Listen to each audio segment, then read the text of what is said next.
Up to this point, I hope I've come across as a tolerant viewer. I love Saved by the Bell, warts and all. But what is this episode? Like, what's with the lower thirds? We've never seen these used before. And they could almost be ignored if the other elements of the episode were, I don't know, good? For instance, we aren't even a full minute into the episode when this baffling thing happens. This is the greatest day of my school life. As part of the social science project, I'm marrying Kelly. What's wrong, you might ask? Zack is constantly talking to the camera, you might say. Yes, this is true. But these instances have either been when Zack is the only one framed in the shot, or if other main characters are in the shot, when Zack pulls a timeout. Here, Zack talks as if Kelly isn't there, and she acts as if he isn't talking. So either Kelly isn't important, yeah, I'm going to go wash my mouth out with soap just for saying that, or our rules of the show have been broken, and that's not good. The premise of the episode is this. The students, but only our favorite 6 students, are getting school married to experiment on communication, in which they'll get a grade. The pairings are obvious, and Lisa has to bring up the same point she did last episode. Why do I always get stuck with him? Why'd I have to marry Screech? Yeah, and why did Preppy wind up with my Kelly? Why are we bringing this up? I hope it's for a rock-solid reason and not a half-baked flub.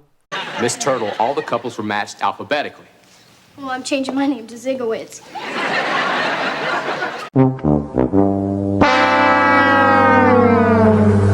Regardless of the hows or whys, Zack is with Kelly.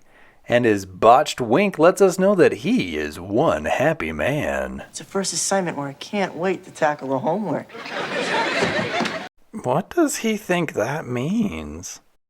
And this is the episode where we really see the uber-feminist side of Jessie. At the max, Jessie rebuffs the idea of taking Slater's last name. I bet you want me to have the kids, too. You think you have the stomach for it? Oh, you know he does! The scene really only exists to let Zack continue to perv out on Kelly and for Slater to be the anti-Jessie. Other things are important, too. Really, Slater? Well, sure. Trust, understanding, and great legs. Yeah. You macho pig. Oink Oink Baby. Remember the pilot to Good Morning, Miss Bliss? And I love teachers with great legs. The writers are all about them stems, yo! Then Screech gets rolled in with a tan Ken groom and the whitest Barbie bride. Lisa starts twitching, either from the Screech invasion or the inequity of the late 80s toy representation. Later, Screech shows up in Lisa's room and interrupts her 80s consistent aerobics routine. Now that they are school married, he's under the impression that he gets to move in with her. Her allergies and common freaking sense say otherwise. That night, after an honest-to-goodness prayer on children's network television, Lisa is haunted by the ghost of Dorkmas Present. It's very long and quite unsettling, to say the least. Back at school, surprise, surprise, Slater is still repelling Jessie's ideals. I'm home. Great. I'm starved. Oh, me too. What are you fixing for dinner? Nothing. I'm a guy. This comment may have made more sense if this episode had aired before Pinned to the Mat. Fun fact, this episode was produced before and should have aired before Pinned to the Mat. So that could explain Slater's refusal to cook consistency problem. Next couple up, Zack is tasked with reacting to the news that Kelly wrecked his Ferrari. Is he even learning anything from this assignment? Or am I? Let's see, quick left arm to pull the girl in, slow right to sensually creep around the ribcage. Got it. It's Screech and Lisa's turn. And Belding catches on that Lisa is having an allergic reaction to Screech. He annuls their marriage, and Screech's honest-to-goodness best friends try to console him. Hanging with this nearly pointless scene for just another minute, at the beginning of Screech and Lisa's bit, we hear this laugh. What's notable about this? Well, the laugh isn't that anything overtly funny, yet it seems to motivate more laughter from the audience. Lisa?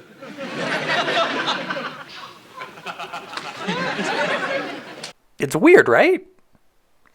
Screw it. Thanks for coming to the taping, Dad. It's the next day. Mr. Belding explains that the remaining couples will be getting teenagers. Who are they? Maybe the only two cast members not in the room right now? What a hot mommy. Shut up, Dustin Diamond. Lisa, our baby. I'm not a baby. I'm a young woman. I want a big allowance, no curfew, and my own phone, okay? You sound just like your mother. This new wrinkle, plus this next scene, is another instance where I am taken right the F out of this episode. The assignment/experiment is to see how the kids communicate as married couples.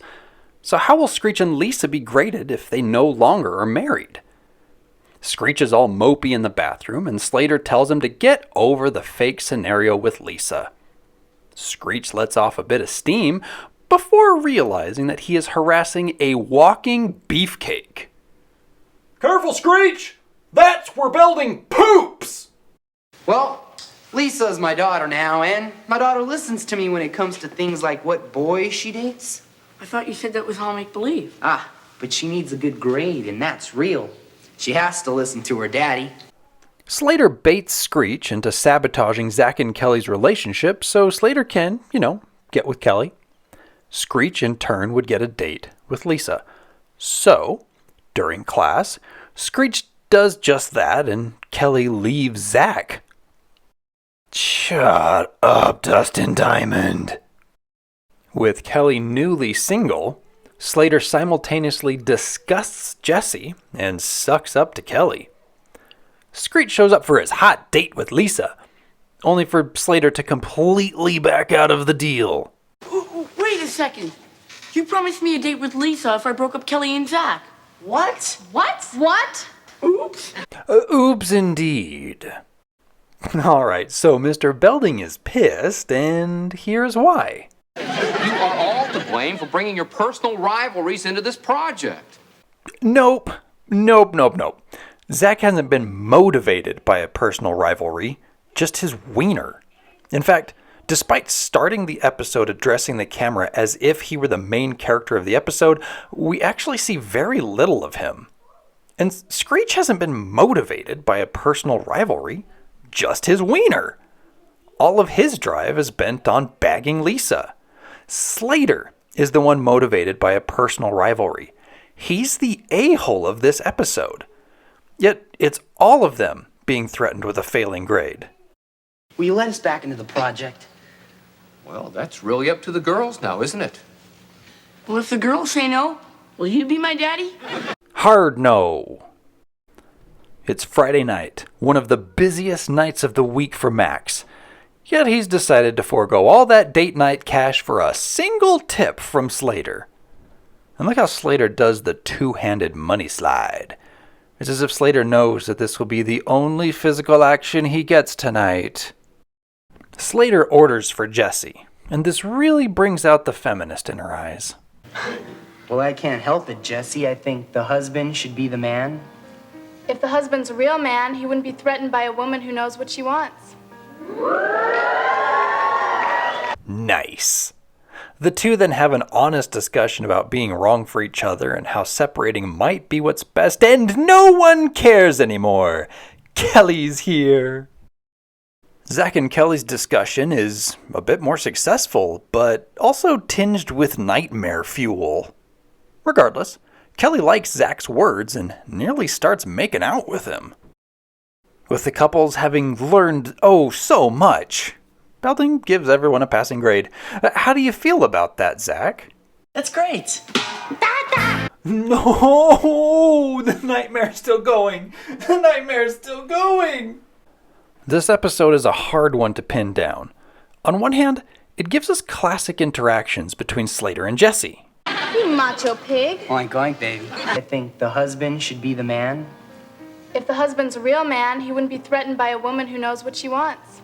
But on the other hand, we have a completely asinine premise where only select students participate in a project. The final is held in a for-profit business location, and 2 students pass without fulfilling the requirements of the assignment. Then again, we get some great interactions between Screech and Lisa, as well as some positive chemistry between Zack and Kelly, which pays off in later episodes. How good is the chemistry? Well, even Kelly has to look directly into the camera to seemingly ask, "Is this really happening?" And then she's all like, "Yeah, it is." But then there is also the inconsistencies noted before with the confusion about Zack's Time Lord powers and the logic behind the pairings. All the missteps and questionable decisions can go back to the writers.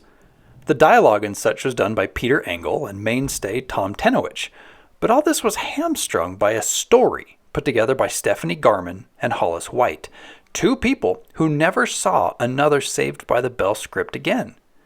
It seems they were a writing team, as they practically have identical writing credits.